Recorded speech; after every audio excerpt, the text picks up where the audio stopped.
Thank you very much, Debbie. I'll start by saying I love people who are cynical about data. It's a good thing, because to be quite honest, I'm cynical about data as well. But I've spent a long time playing with it. I haven't got a lot of time, so I'm not going to try and go into huge amounts of detail, but I'm going to try and give you as much as I can around why data is important, where you can, where you can't use it, and actually where it might be useful to you or may not be. So we start with some terminology. First one's pretty obvious. What's data? It's stuff. Tends to be spreadsheets, that sort of thing. Analytics is doing some work on it to see if you can get some patterns, some trends, perhaps adding other bits and pieces. Insight, though, is the value that you obtain from it. So this is my definition. This is what I'm going to be using today. The important thing about insight is that it has value to you. Okay? It's not saying that data has all the answers. It's not saying that data is going to tell you what you can and can't do within your business. But if it's relevant to you, it's important. And if you can extract value from it, then that has value.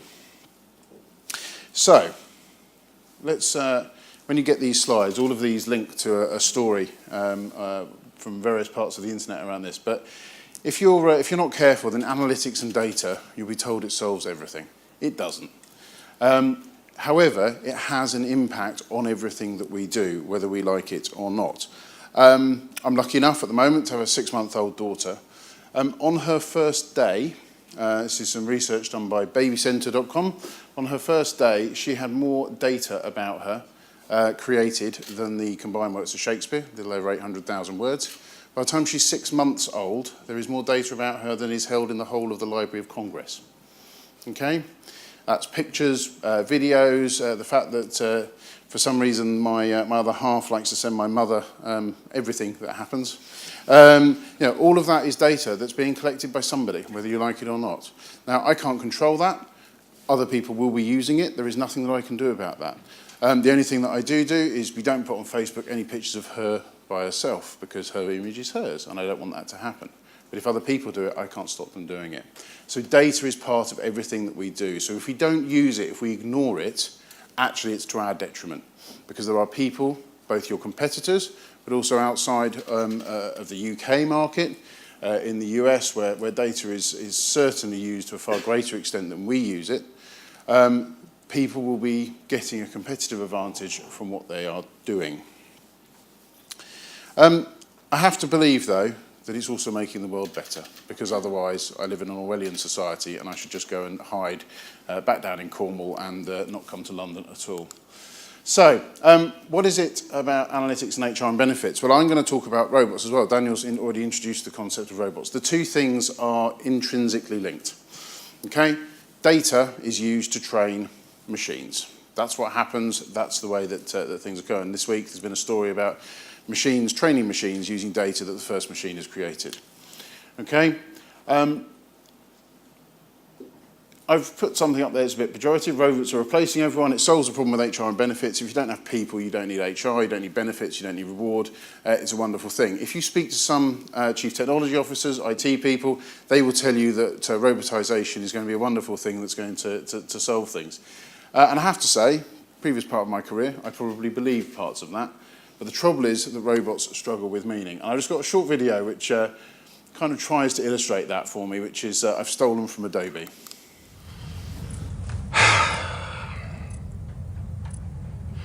Look, this isn't easy to say, but we found a better way to analyze our marketing data.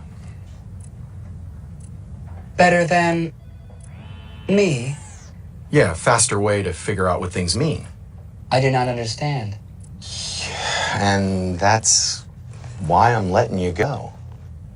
CMO? Yes? I've worked here 5,732 days. Yeah, good on the math, but not on the analytics. And 3 hours. 2 minutes. Do you know Phyllis from accounting? Yeah. She takes 1.5-hour lunches. She also has a secret bottle of fuel in her drawer. Right. Okay. It has a cork in it. I'm sorry, but I have to ask for your key card. Oh. Yeah, if you don't mind. No, I'll just take. Oh, wait. Oh, Here. No, I got it. Oh, thanks. Yep. Just There one. and That there. But it's a semi-amusing way. So actually, that's about 4 years old now. But it's trying to illustrate the principles. So machines are wonderful. Excel is a wonderful thing if you're an accountant or if you're somebody like me who spends all of his time worrying about big data sets. But actually, you need humans to provide insight. You need the people in your organisation to help you to understand what it is that data means. The little cartoon there, you may well have data, but I have strong opinions. You also have to worry about what it is that is worrying people in the boardroom. If it's not a relevant problem to your business, it doesn't matter whether you produce the most wonderful data in the world, and it tells you wonderful things about what you should be doing in your business. If the boss disagrees, it doesn't matter. Okay, so you've got to make sure that you put it into a context that makes sense. And I've just put some stuff there about what is in the field of HR analytics. To be quite honest, you can add anything to this. We've recently been doing some work with some insurance companies on gone-away data. Okay, particularly big problem because if they lose people and they can't invest their money, then this money sits on unallocated accounts, and there's not a lot they can do with it at this point in time, but the FCA is very concerned that they should do something with it. Now, if we just look at their gone-away data, then you can say that actually this branch or that branch has a particular problem. But if you start combining that, we combined over 30 different types of data, but particularly data from Zoopla and Rightmove. And from all of that analytics, what we did discover is that if they're doing business in Middlesbrough, they should spend more time worrying about gonaways from there because it has the most mobile workforce in the country. People move house there more often than they do anywhere else in the country, and it's about 6 times more likely that they will lose someone there than they will do in London. Okay, London's also quite high up the list. But it's about combining multiple different data sets. So all of those things, if you treat them separately, they'll tell you something interesting, but where the power comes is combining them. So, to summarise what I've said so far, I would say that it's important to use data. It's important to have analytics as part of your toolbox. But pick something worth investigating. Choose the right approach for you as a business, and be informed by that insight. If it has no value to you as a business, then yes, it has no value. But if you can find out what it is that is important to you, then it will have value. Okay? And we tend to use a hypothesis testing model. So we believe this. Can we then prove whether or not that is the case? And if we can't, what can we learn from the answers that we glean? Because generally speaking, that's the way businesses operate. People perceive a problem and then want an answer to a problem. I'm going to just quickly walk through a specific example of that and apply that to gender pay. And gender pay is something where you can take one of two approaches. You can apply an MI approach, which is essentially what the government's asked for. We have given you 6 calculations. You must do those calculations, and you need to put those up on your website, in your report and accounts, and on the government website by next year. Great. Except for the fact that what that doesn't tell you is why you have a problem, where that problem occurs, where your unconscious bias is, where your conscious bias is, where your issues are in the way in which you are recruiting, in the way in which you are retaining people, because all of those will have an impact on gender pay.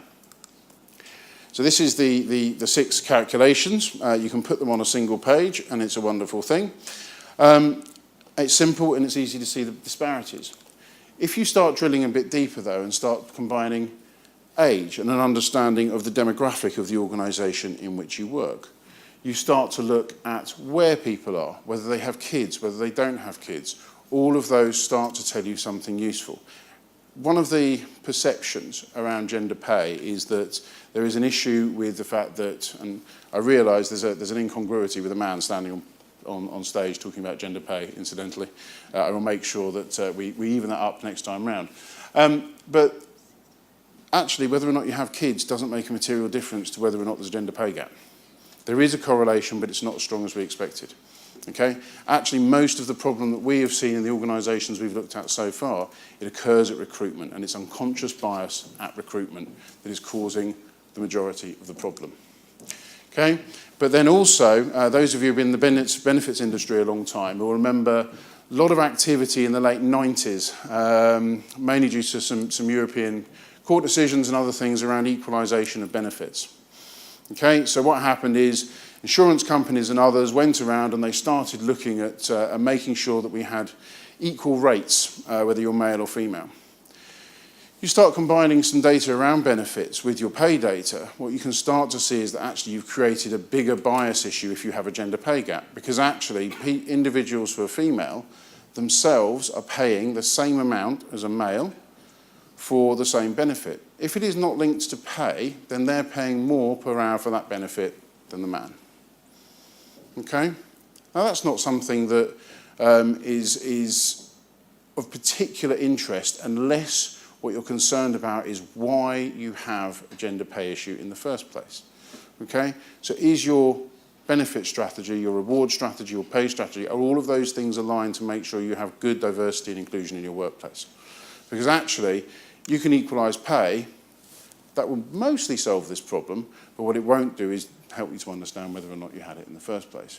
Incidentally there as well, the employer cost, the employer is paying less per female for the benefits that they're charging, that they're paying for.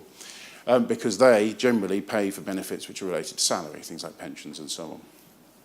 Okay, so it's just a bit of insight, but it's something that, again, you can end up in a bit of a rabbit hole situation if you're not too careful. So be careful with data that you don't try and overanalyze things and go too far down into things.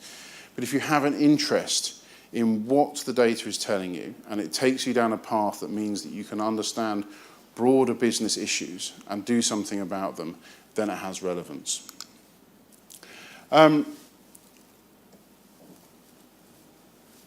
This actually, so gender pay is actually very simple data, and all we've done is combine pay and benefits data there. If you start to bring in additional data sets, you increase the value of what you're doing. We've found in the broader performance space within businesses, we've got two businesses where I've done some work on performance metrics, so PDP scores, that sort of thing. Actually, you start to see unconscious bias in there as well. That means that people who are, where it's a perceived injustice, you can see trends where they get higher PDP scores, which is an attempt for people to, or for managers to try and correct the issue. Or where there is a specific bias problem, you actually see people who are giving lower scores to people from either certain minorities or gender. And one of the things that the government will end up doing, gender pay is the start of this, they will extend it to disabilities, to ethnicity, to other aspects of bias in the workplace. So it's an area where there's been a start, it's a first step. If you're doing the 6 calculations, then yes, you're doing exactly what you should be doing. But in order to fix the problem, it's not as simple as just saying, we need to pay this group of people more money. You need to fix the problem within your business at the base level. And analytics gives you the tools to understand where it is you need to focus your effort. So, it's a tool. It's not a solution. Okay? You can apply it to pay strategy, you can apply it to budgeting for benefits, your reward approach and so on. I think the best use of analytics though, across the piece, is making sure that you apply it to the full extent of the business issues you have in people strategy. So understanding your people strategy to the point that Debbie was making before about do we have people strategy and workforce planning aligned to pay and benefits. Ask yourselves questions based on that and do analytics around it. But there's also a point which is that analytics is not a one and done thing. Okay? It's not going to run your business, it's not going to fix your business, it's going to be useful as a tool to help you to understand your problems. But what it is going to do is be something that you have to do repeatedly. Things change more rapidly than you would ever believe. If you think about your... I was going to say, I think is that someone telling me in a subtle way that I'm over time? Yeah, if you look at the way that I've completely lost my train of thought now. It's helpful, isn't it? If we look at and think about workforce, if you have turnover in your workforce of 5-10%, actually, what types of people are you bringing in? Are you bringing in people who are younger, older? Are you bringing in people of a particular gender, of a particular ethnicity? Actually, you need to make sure that analytics continues to be a part of your planning and a part of your strategy. So it's not for life. It's for life, not just for Easter. Some pictures of some pretty bunnies, which is always a good thing up there. I'm not going to say a great deal more on the subject now. I am around all day if anyone wants to have a chat. Yeah, over to Debbie.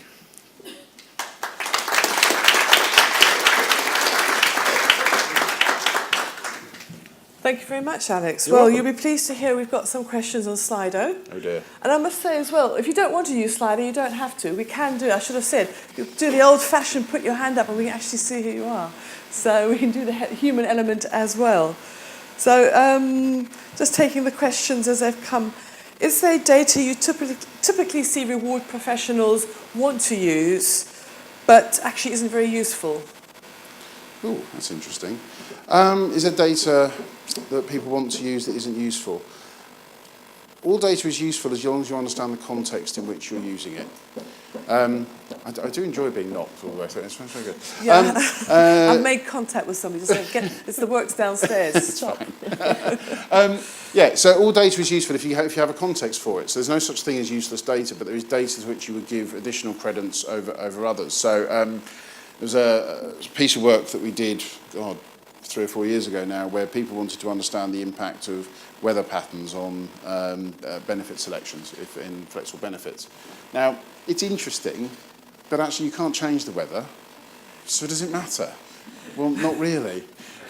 So, you know, it's about understanding that, yes, you can find something interesting, but if it doesn't give you a value to your business, then don't use it. But that value piece, if actually the weather is something that is of particular importance to you, and you can find a value to apply to your business, then by all means. Good, because sometimes I was just thinking, yeah, maybe there's data that's in front of you, you think, oh, we'll use that because I can get it. Yeah. But actually it doesn't help you very much. Historic data tends to be something that people put an over-reliance on, actually thinking about it. So if you go back 10 years, what you were doing 10 years ago is useful to give you an insight into trends, but it's not useful to predict the future necessarily, because actually things have changed. To Daniel's point before, the way that we were paying and remunerating people 10 years ago is actually slightly different to the way that we do it now. So there's only so much relevance you can put on that. Great, perfect. Right, very popular question coming up now.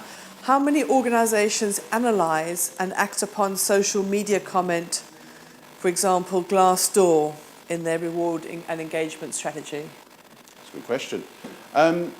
I've seen Glassdoor used 3 or 4 times, but it tends to be in the realms of wider HR context.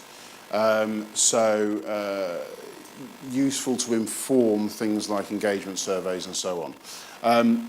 What I've not seen is any business using it directly to influence their strategy, because there's a bit of a disconnect between people who are in boardrooms and will look at this stuff and say, well, it's all very nice. But the fact is people will only comment if they're really happy or if they're really sad, and generally speaking, we don't trust it. So there is a cohort of people, and I don't want to be too generalistic, but they tend to be slightly older generation who only have a certain level of trust with it. If you talk to somebody like my sister who's 30, actually what she reads on Glassdoor she takes as gospel.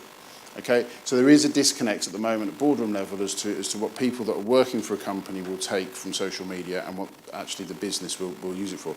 They're really good at using it for marketing and understanding whether or not the marketing spend is appropriate in a certain area or whatever else. But using it for reward and engagement strategy, not a lot. It informs the surveys that are done around employee engagement on a far more regular basis. Right, very topical question. Are we in a phase where opinion is worth more than fact? For example, the Trump and Brexit. I'll give a specific example of this one. So for those that are heavily into their benefits world, the world of spouses, death and retirement insurance and so on. So if you have my mind's gone completely blank now. So insurance that pays out for a spouse in a particular situation when their partner dies in employment. Now that is an insurance which has become a lot harder to get in the market. It's something which the market generally has moved away from because it tends to be quite restrictive, and actually most employees wouldn't get paid out on it because of the clauses that are in it. It's a very large firm that I've worked with where they could save about £2.5 million a year if they got rid of it. Okay? The fact is they can't insure it, they're now self-insuring, and it's costing them a fortune. But the opinion of the chief executive is the most important thing to him, so therefore they keep it. So I think it depends where the opinion's coming from, if I'm honest. Is it worth more than fact? Again, the problem with facts is they're subject to opinion. So actually something that I regard as a fact, you're going to have a different opinion on it. So I don't want to be too political. Trump, Brexit, I have my views on those things. If you look at what Trump's done, he's actually been very clever.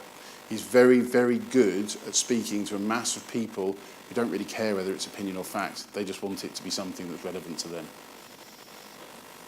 Interesting.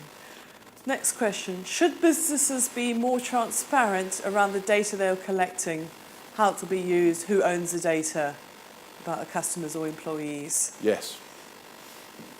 Okay. And actually, if you look at the General Data Protection Regulation, you know, I know we're leaving the European Union, but GDPR will come in whether we like it or not. If you do not know what GDPR is, don't read it. It's boring, but essentially it will be driving data protection regulation for the UK over the next 5 to 10 years.